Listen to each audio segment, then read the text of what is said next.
Virtualmente todos na Terra, independente de sua religião ou nacionalidade, reconhecem que existe alguma espécie de batalha ocorrendo no mundo entre as forças do bem e do mal. Uma luta colossal entre a luz e as trevas, a verdade e o erro, a opressão e a liberdade, o bom e o mal, e finalmente, a vida e a morte. Qual é a história por trás deste evidente paradoxo? Muitas religiões, assim como a Bíblia, ensinam que além deste véu tridimensional do mundo físico que vemos, existe outro mundo espiritual que não podemos ver. Nesta realidade invisível ao nosso redor, se desencadeia uma batalha titânica entre o herói supremo e justo contra o vilão mais cruel e maligno. A grande pergunta é: quem são esses personagens e como e onde começou esta crise cósmica? Este é o maior mistério de todas as épocas e a história mais fascinante e verdadeira que jamais tem sido contada. Esta crise envolve cada pessoa sobre a Terra. Sim, cada pessoa.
A história humana está repleta de cenas de guerras.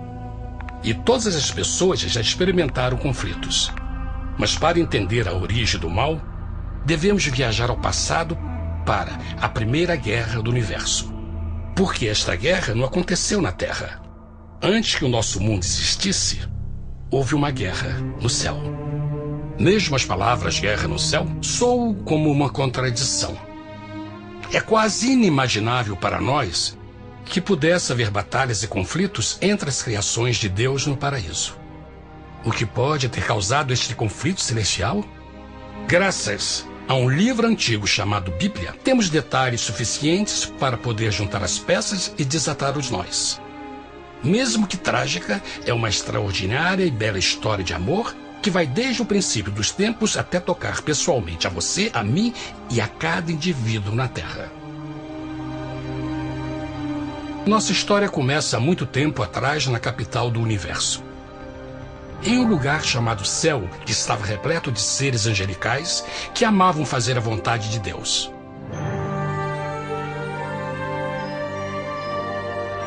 Sob o justo e amoroso governo do Criador, todo o céu desfrutava uma existência de felicidade e perfeita paz. O príncipe supremo do paraíso e comandante dos anjos era o poderoso e amoroso Filho de Deus, mais conhecido com o nome que adotou quando veio à Terra, Jesus. Ele tinha o mesmo propósito e pensamento com Deus, o Pai. O céu, sob o comando compassivo do Pai, Filho e Espírito Santo, provou ser um maravilhoso lugar de paz e alegria. Para realizar as ordens de Deus, a Trindade estava rodeada de um oceano virtual de inumeráveis espíritos ministradores chamados serafins e querubins, mais conhecidos como anjos. Estas poderosas e inteligentes criaturas descobriram que a felicidade estava em cumprir as ordens do Todo-Poderoso. Mas Deus criou um extraordinário anjo para atuar como líder de toda a multidão celestial. A Bíblia nos diz que seu nome era Lúcifer, que significa portador da luz. Este querubim foi o maior ser criado por Deus e assumia a posição mais próxima do trono de Deus, estando diretamente sob a autoridade de Jesus. A tarefa de Lúcifer era difundir a luz e o conhecimento da vontade de Deus a todos os outros anjos. Lúcifer foi o mais esplêndido ser criado por Deus. Era extremamente bonito e dotado de enormes poderes de liderança e organização. Entre os anjos, ele foi muito admirado, respeitado e amado como amigo. Mesmo assim, Deus previu o mal que Lúcifer estava a ponto de introduzir no reino da luz. Cheio de sabedoria e formosura, de todas as pedras preciosas te cobrias. Tu eras o querubim, ungido para cobrir, e te estabeleci. No monte santo de Deus estavas. No meio das pedras afogueadas andavas. Perfeito eras nos teus caminhos, desde o dia em que foste criado, até que se achou iniquidade em ti. Quando Lúcifer percebeu a sua beleza e poder, seu coração pouco a pouco começou a mudar. Permitiu que seu enfoque se afastasse de Deus e direcionou seu amor para si mesmo. Talvez nunca saberemos completamente como e porquê estas sementes de rebelião germinaram em seu coração. Mas o profeta Isaías nos dá uma visão do pensamento de Lúcifer. Como caíste desde o céu, ó estrela da manhã, filha da alva! Como foste cortado por terra, tu que debilitavas as nações! E tu dizias no teu coração: eu subirei ao céu, acima das estrelas de Deus exaltarei o meu trono. Subirei sobre as alturas das nuvens, e serei semelhante ao Altíssimo. Lúcifer, aos poucos, começou a cobiçar o poder de Deus, mas não sua personalidade. Ao pensar em suas próprias habilidades e belezas extraordinárias, os perversos tentáculos do orgulho e vaidade congelaram sua mente. Este ressentimento e inveja fizeram com que ele violasse a lei sagrada de Deus e se rebelasse contra seu governo. Precisamos fazer uma pausa e esclarecer algo. Desde o princípio, Deus ordenou que as leis da física governassem o mundo material em que vivemos. Sem essas leis naturais, o universo seria um caos. Do mesmo modo, as leis morais de Deus sempre têm dado segurança e estabilidade ao cosmos. Alguns pensam que os 10 mandamentos não existiram, até que o Senhor os entregou a Moisés no Monte Sinai. Mas as Escrituras nos ensinam que os princípios das leis de Deus sempre existiram por toda a eternidade, pois são a base fundamental de seu reino de amor. Seguros todos os seus mandamentos, permanecem firmes para todo sempre e são feitos em verdade e retidão. Os 10 mandamentos são um resumo das características de um Deus de amor. Os primeiros 4 mandamentos descrevem quem é Deus, seu poder, seu território e autoridade. Os últimos 6 descrevem como é Deus, sua honestidade, sua pureza, sua fé. Todas estas coisas sempre foram verdade e sempre serão verdade. Agora, pela primeira vez na história da eternidade, Lúcifer começou a violar esses princípios perfeitos. Lúcifer sabia que se fosse compartilhar o poder e status de Deus, necessitaria de apoio. E deu início ao trabalho. Começou sorrateiramente a circular entre os outros anjos, plantando sementes de dúvida e descontentamento a respeito da liderança de Deus, ao mesmo tempo em que, sutilmente, revelava suas próprias virtudes. Ele insinuou que Deus abusava de seu poder divino e suas leis restringiam a verdadeira liberdade e felicidade de suas criaturas. Com seu raciocínio audaz e poder de influência, Lúcifer pôde persuadir a um grande número de anjos a se unirem para seu motim. Talvez se perguntem, como tantos anjos inteligentes puderam seguir esse desertor? Bom, lembrem que até esse ponto nenhum anjo tinha escutado uma mentira. E nesse primeiro estágio da rebelião, os anjos não perceberam a obsessão de Lúcifer em assumir a posição de Deus. Não sabiam que finalmente ele planejaria a tortura e o assassinato do Filho de Deus na cruz com a intenção de ocupar o seu trono. Estranhamente, Lúcifer pensou que poderia ocultar seus verdadeiros propósitos de Deus. Ai dos que querem esconder profundamente o seu propósito do Senhor e fazem as suas obras às escuras e dizem: quem nos vê e quem nos conhece? Não pense nem por um momento que a rebelião de Lúcifer surpreendeu Deus e o pegou desprevenido. O Senhor sabe de todas as coisas e os pensamentos de suas criaturas. Ele entendia exatamente o que estava se passando pela mente de Lúcifer. E piedosamente Deus advertiu o desgarrado anjo do perigo. Mas no final, o orgulho e a vaidade não permitiram que Lúcifer se arrependesse. Então, iniciou a rebelião total contra Deus em vez da humilde obediência. Alguns podem perguntar: isso significa que Deus criou um anjo defeituoso? Não, mas ele criou Lúcifer com livre-arbítrio. Verão que o livre-arbítrio é uma coisa maravilhosa, mas também muito perigosa, incluindo o risco de uma rebelião e a possibilidade de que o amor de Deus seja rejeitado. Vejam que o amor real não pode vir de uma criatura pré-programada e não pode ser forçado, deve ser voluntariamente dado. Por exemplo, mesmo que seja bonito este cachorro robô, na verdade, nunca poderá amar-me. Posso fazer que pareça que me ame, mas só estará seguindo instruções pré-programadas. Não tem opção. Por outro lado, este pequenino está realmente feliz em ver-me. Ele decidiu dar-me seu afeto. E com o tempo, nossa relação se fará mais forte, enquanto eu ame e cuide bem dele. Do mesmo modo, um Deus de amor só quer amor verdadeiro de suas criaturas. E para que isso aconteça, elas precisam ter o livre-arbítrio. A rebelião de Lúcifer é a maior evidência de que ele tinha esta liberdade. Agora, a grande pergunta é: como Deus enfrentaria esta crise? Como lidaria com Lúcifer e com os milhões de anjos que se uniram nessa rebelião? Muitos questionam por que Deus não acabou imediatamente com a rebelião. Afinal, ele poderia facilmente vaporizar Lúcifer com um raio. Mas isto teria solucionado o problema? Não, pelo contrário. Isso só teria intensificado as dúvidas e suspeitas que Lúcifer havia plantado na mente dos anjos.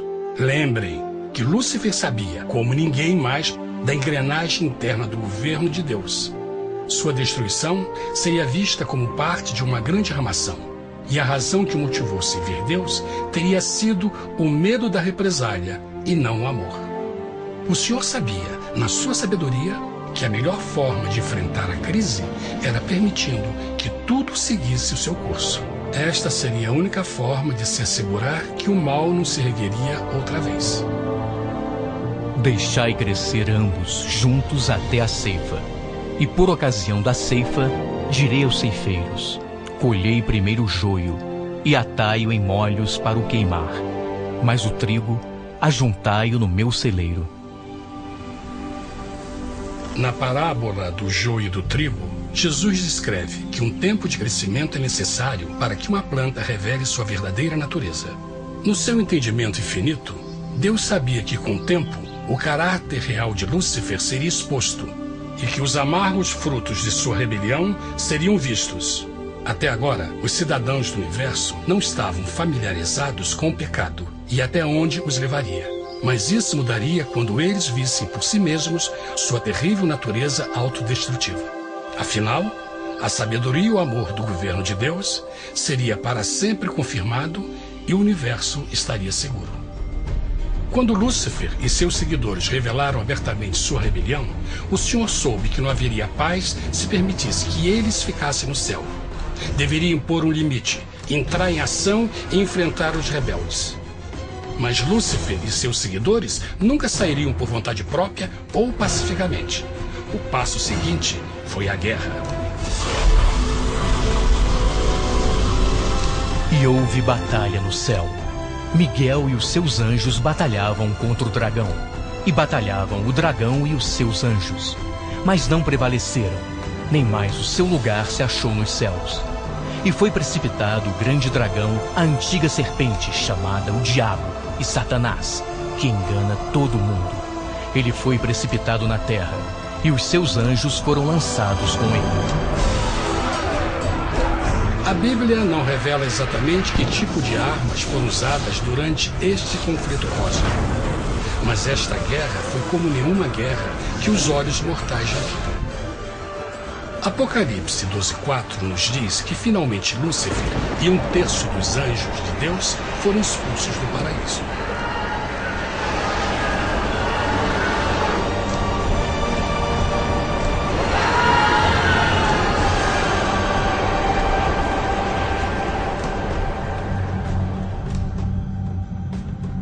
Mas e agora? Lúcifer tinha milhões de anjos ao seu lado, mas precisava de um pedaço de chão para continuar sua rebelião. Rápido, muito rápido, o universo começou a entender o quão doloroso e caro o pecado poderia chegar a ser. Mas a guerra não tinha terminado, apenas começava. Lúcifer, o portador da luz, agora virou Satanás, o adversário.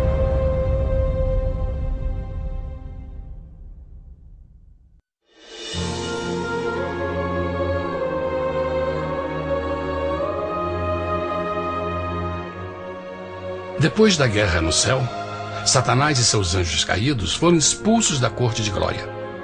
Por um tempo, o diabo e seus demônios vagaram pelo universo buscando inutilmente mundos que se compadeceram e se uniram à sua rebelião. Enquanto isto, o coração de Deus sentia intensamente o vazio que deixou a perda de Lúcifer e seus anjos. Então o Pai, o Filho e o Espírito Santo retomaram seu trabalho favorito, o maravilhoso trabalho da criação. Decidiram fazer um mundo novo, pleno, com muita variedade e diversas criaturas de amor. Este novo mundo seria único, porque as criaturas principais seriam feitas à imagem de Deus. Para eles, o Senhor também daria o domínio deste planeta novo, que conhecemos como Terra. No princípio, Deus criou a terra. E viu Deus tudo quanto tinha feito, e eis que era muito bom. Que imagem maravilhosa! Deus forma um novo mundo, nosso planeta, Terra. E em cada maravilhoso dia da criação, algo novo e espetacular começa a fazer parte da cena. Por exemplo, no terceiro dia, Deus falou e uma linda e exuberante vegetação fez parte da existência. Plantas de todas as cores, formas e tamanhos. No quinto dia, o mundo estava repleto de espantosas e exóticas criaturas, que podiam tanto se elevar aos céus como deslizar pelas águas azuis. E outras podiam fazer as duas coisas. No sexto dia, houve a introdução de um grande número de animais terrestres. Desde o gigante elefante até o pequeno esquilo, cada um encontrou um lugar nesse novo planeta para viver em harmonia com o resto da criação. E também no sexto dia, Deus criou o homem. E disse Deus: façamos o homem à nossa imagem, conforme a nossa semelhança. E formou o Senhor Deus o homem do pó da terra, e soprou em suas narinas o fôlego da vida, e o homem foi feito alma vivente. E plantou o Senhor Deus um jardim no Éden, do lado oriental, e pôs ali o homem que tinha formado.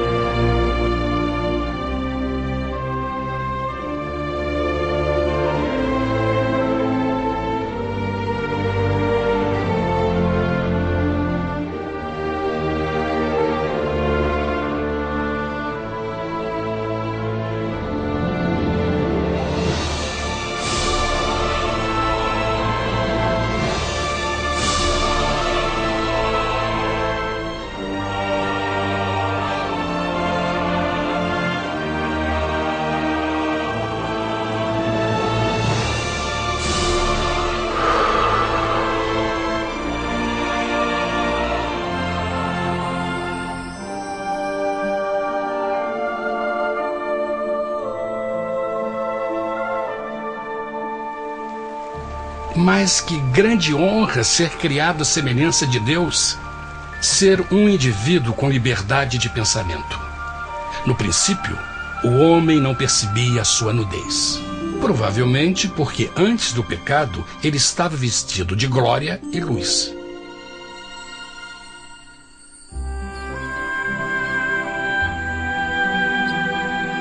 Deus também criou a companheira perfeita para Adão, sua bela esposa Eva.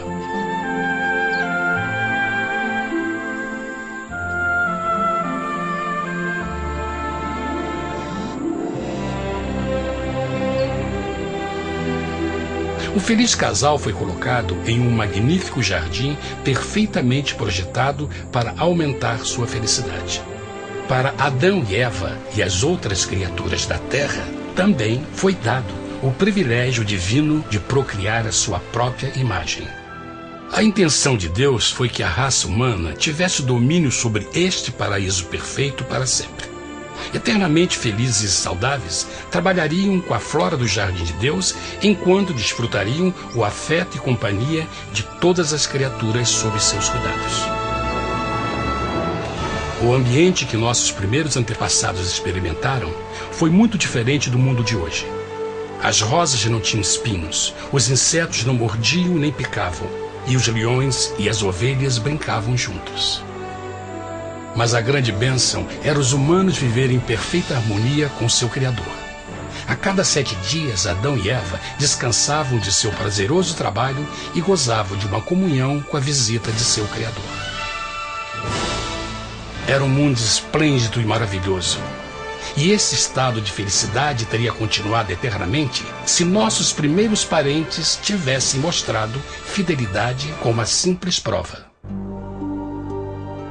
Mas da árvore do conhecimento do bem e do mal, dela não comerás, porque no dia em que dela comeres, certamente morrerás.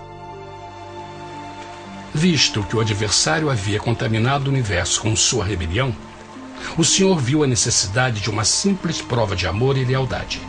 Lembrem que os anjos bons acabaram de ver 1/3 de seus amigos serem expulsos do céu durante a guerra. Como estariam seguros de que esses novos humanos não se uniriam a Lúcifer e causariam problemas? Então o Senhor plantou uma árvore no jardim, uma árvore cujo fruto não deveria ser comido sob pena de morte. Ao passar por esta simples prova de obediência, Adão e Eva mostrariam a lealdade para com Deus e a fé em sua palavra.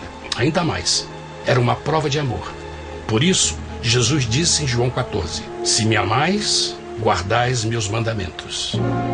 Mas alguém mais soube desta prova de fé e estava determinado a usá-la em seu favor. Satanás estava com inveja dos humanos que desfrutavam da bendita vida que ele perdeu. Sua feliz existência estava em total contraste com a sua, que agora estava cheia de culpa, pecado e miséria. Com ressentimento e raiva, não estava disposto a deixar o casal em paz, pois o pecado sempre buscará arrastar a outros consigo.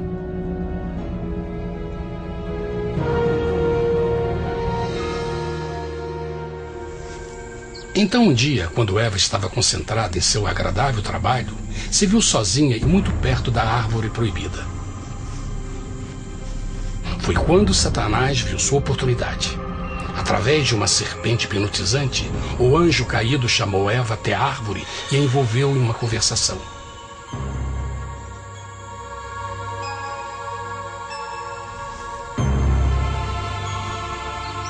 Suas palavras encantadoras foram cuidadosamente calculadas para gerar desconfiança a Deus.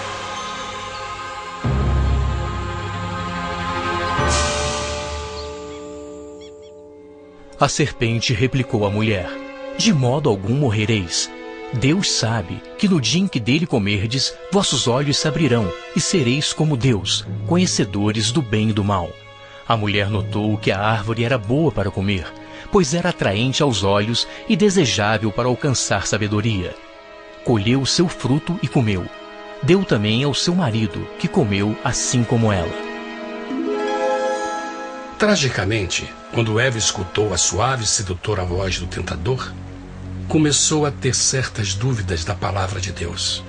A serpente enganou-o com a promessa de grande poder e sabedoria. Isso chamou sua atenção. Além disso, aparentemente um fruto deu à serpente a habilidade de falar. Que outros poderes poderia dar a ela? E mesmo tendo acabado de conhecer a serpente, ela confiou em sua palavra acima da de Deus, quem a criou, e lhe deu um paraíso para viver. Então Eva comeu o fruto proibido e convenceu seu esposo a fazer o mesmo. Adão poderia ter escolhido ser fiel a Deus, mas colocou seu amor pela esposa acima do seu amor por Deus. Quando os nossos primeiros parentes mostraram lealdade ao inimigo, o domínio da terra foi tomado por Satanás. Não sabeis que, vos oferecendo a alguém para lhe obedecer, vos tornais escravos daquele a quem obedeceis? Ninguém pode servir a dois senhores. Este mundo agora seria o último campo de batalha entre o bem e o mal, e o coração de cada homem e mulher seria o prêmio. Adão e Eva não se deram conta desse tempo, mas seu momento de desconfiança e desafio abriria as comportas do sofrimento de milhões de pessoas durante milhares de anos.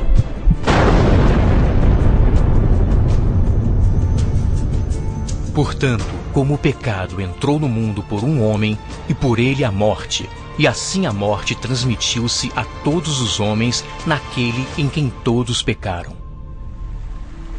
Nossos primeiros parentes logo enfrentaram o terrível resultado de seu pecado. Em estado santo, Adão e Eva resplandeciam com túnicas de glória. Depois de pecarem, suas túnicas naturais de luz se desfizeram e eles ficaram mortificados com a sensação de sua nudez. Vergonha e temor tomaram o lugar de sua alegria e paz e trataram de cobrir sua nudez com folhas. Agora eles se encontravam sob constante influência do diabo. Ao ceder à tentação, debilitaram sua natureza. E Satanás ganhou poder sobre a humanidade. As pessoas não podiam resistir às tentações do diabo com sua própria força. Por último, e o mais aterrador, se encontravam vivendo sob a pena de morte iminente. Deus havia advertido que a desobediência traria a morte. Já tinha experimentado a morte espiritual. Quanto tempo passaria para sofrerem a morte física também? Nesse ponto, seu futuro não tinha nada mais que escuridão e desespero. Tendo expulsado o homem, colocou diante do jardim do Éden os querubins com o cintilar da espada flamejante, para guardar o caminho da árvore da vida. Como o pecado provocou a expulsão dos anjos caídos de seu lar celestial, agora pela desobediência, Adão e Eva foram tirados de seu jardim, seu lar no paraíso. Tudo à sua volta estava mudando rapidamente, e a humanidade se encontrou suscetível às dores, doenças e finalmente à morte. Até os animais e plantas estavam infectados pela terrível maldição. Os espinhos e cardos agora pareciam árvores e flores, e os animais que antes eram gentis começaram a se matar e a devorar uns aos outros. O pior resultado foi que o pecado separou a humanidade de Deus. Mas vossas iniquidades cavaram um abismo entre vós e vosso Deus. São vossos pecados que ocultaram de vós sua face, para não vos escutar.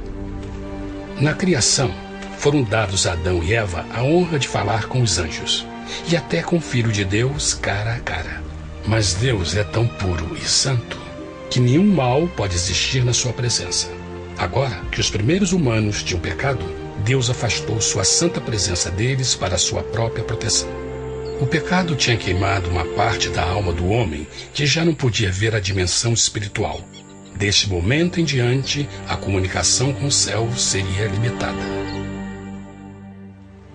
Mesmo com todas estas maldições caindo sobre Adão e Eva, o coração do Senhor se encheu de compaixão.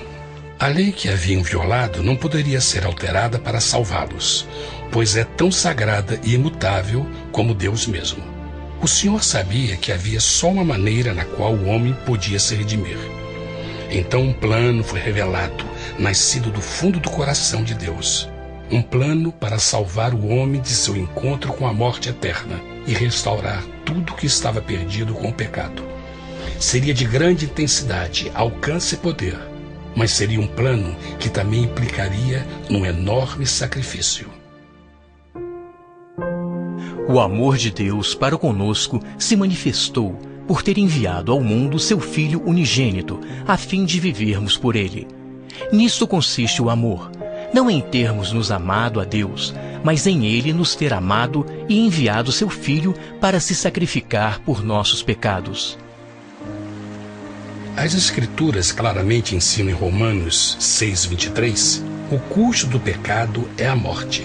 A lei violada demandava a vida do pecador e só tinha um em todo o universo qualificado como substituto da humanidade. O Criador só podia pagar a dívida de suas criaturas tomando seu lugar. Então Jesus Cristo, o Filho de Deus, concordou em deixar a pureza, glória e segurança do céu.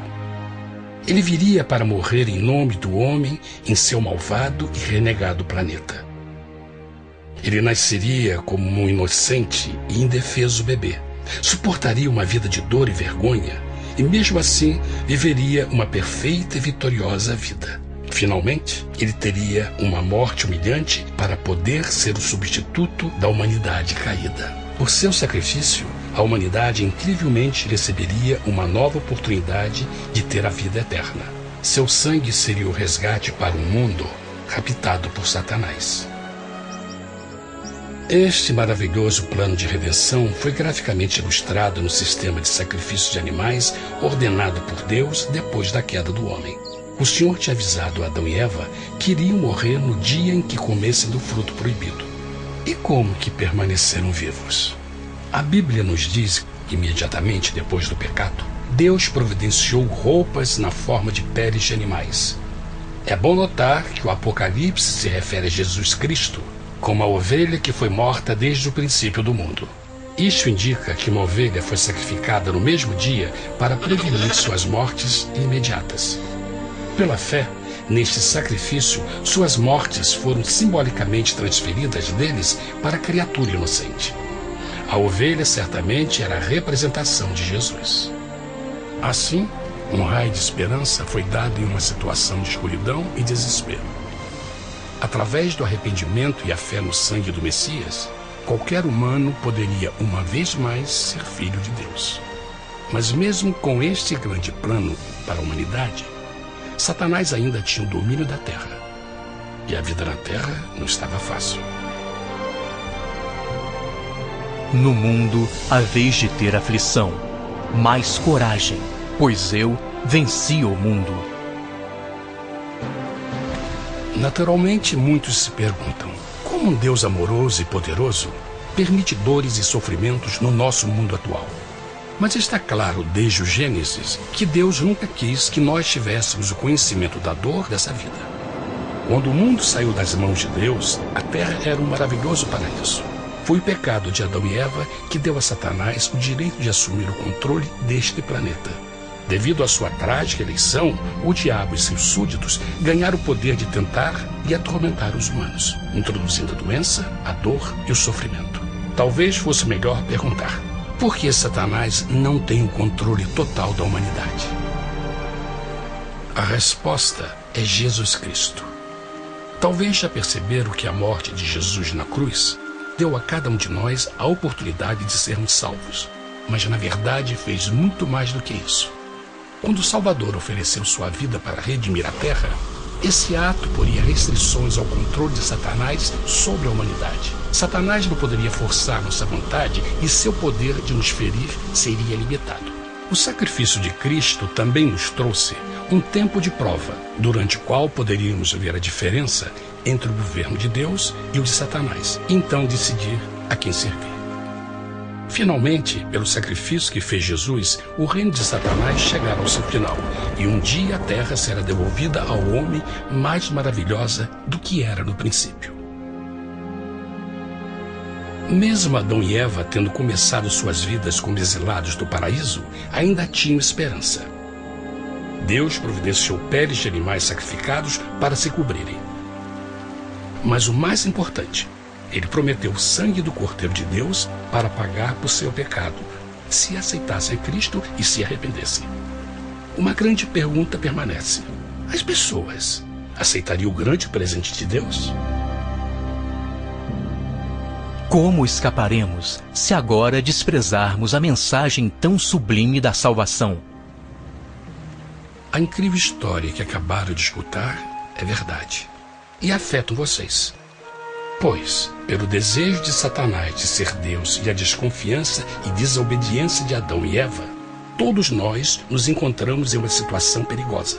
De um lado, a humanidade foi grandemente favorecida por Deus com uma segunda chance de recuperar nosso lugar no Éden. Por outro lado, se nós desistirmos de aproveitar esta grande chance, nos tornaremos escravos de Satanás e finalmente seremos destruídos quando Deus limpar o universo do pecado. Amigos, não há melhor hora de fazer sua escolha por Jesus do que agora mesmo. Nenhum de nós sabe quanto tempo mais teremos que viver nesta terra. Jesus nos tem mostrado grande interesse no seu bem-estar e seu amor por vocês o levou a providenciar uma maneira de escaparmos de uma futura destruição. Ele quer que você o aceite e se arrependa de seus pecados. Através de Cristo, pode encontrar o perdão para tornar-se como Ele em caráter. A triste notícia é que Satanás atua de todas as formas possíveis para evitar que aceite o presente da salvação de Deus.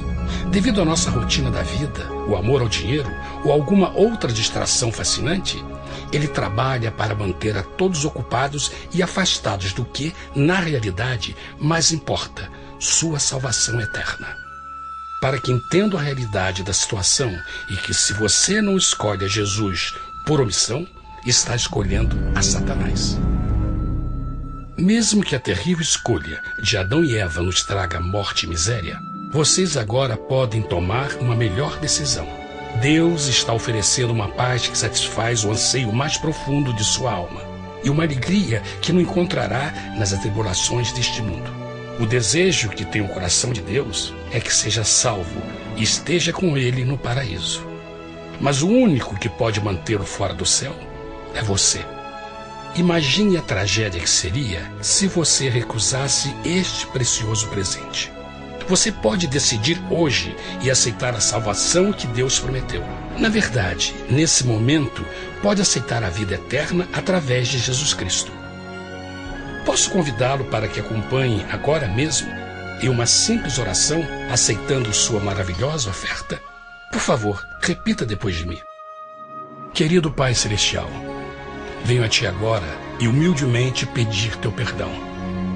Senhor, confesso que sou um pecador e violei Tua santa lei.